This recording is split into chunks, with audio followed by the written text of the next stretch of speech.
On today's Core of the Bible Daily Insight, we're going to be looking at how being in the kingdom is to bear the name and character of God. That's what it means.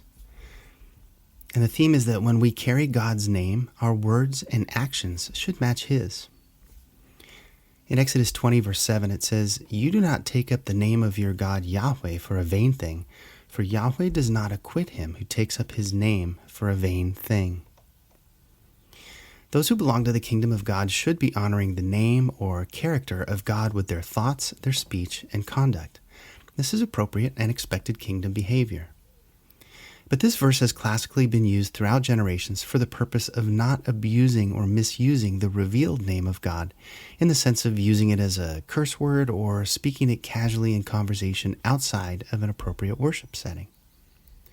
But that misses the intent of what God is attempting to teach us here and throughout the Bible. The real sense of the passage is less about misusing God's name carelessly and more about our character in claiming to be believers or followers of Him. To take God's name in vain is not expressly to use it flippantly, although that certainly is included. But to take His name is to take up or carry His name as identifying who we are, or rather, whose we are. For example, when a wife has historically taken the name of her husband, she's identified with the honor of his family line. In the same sense, when someone comes to the knowledge of God and wants to be His follower, then they take His name, identifying with His character. So as God's children, we carry His name and His character in this world.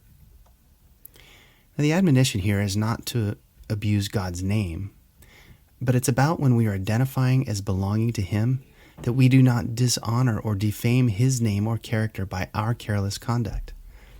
And this could be paraphrased as, "You shall not take my name lightly or for no purpose." Our desire to follow His ways should not be rooted in our own selfish ambition or schemes. We should not join the kingdom impetuously without any real thought for the responsibility we bear. Instead, we should be sincere in our desires to live for Him and to bring honor and glory to His name. And when we carry His name, our actions and our words should match His. Now, Yeshua demonstrated this so completely that it was impossible to distinguish between Him and His Father. In John 5:19, it says, "So Yeshua said to them, 'Truly, truly, I say to you, the Son can do nothing of His own accord, but only what He sees His Father doing. For whatever the Father does, the Son does likewise.'" John 7, it says, "So Yeshua answered them, 'My teaching is not mine, but His who sent me.'" In John 12, He says, "For I have not spoken on my own authority, but the Father who sent me has Himself given me a commandment, what to say and what to speak." And in John 14, it says, "Philip said to Him, 'Lord, show us the Father, and it's enough for us.' And Yeshua said to him, 'Have I been with you so long, and you still do not know me, Philip? Whoever has seen me has seen the Father. How can you say, show us the Father?'" So, when we consider following the Messiah, we are accepting that He was sent from the Father and carried the name of God so completely that He was essentially indistinguishable from the Father.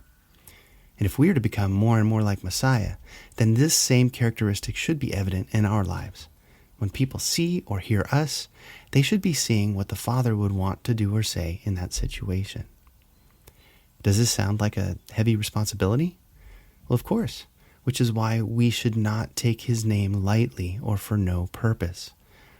We are admonished by Yeshua to count the cost of kingdom living in Luke 14, but in so doing, to accept it willingly and gladly. Well, I hope today's insight was helpful for you. Please visit coreofthebible.org for hundreds of other articles like these, other podcasts, and videos. Thanks so much for listening today. Take care.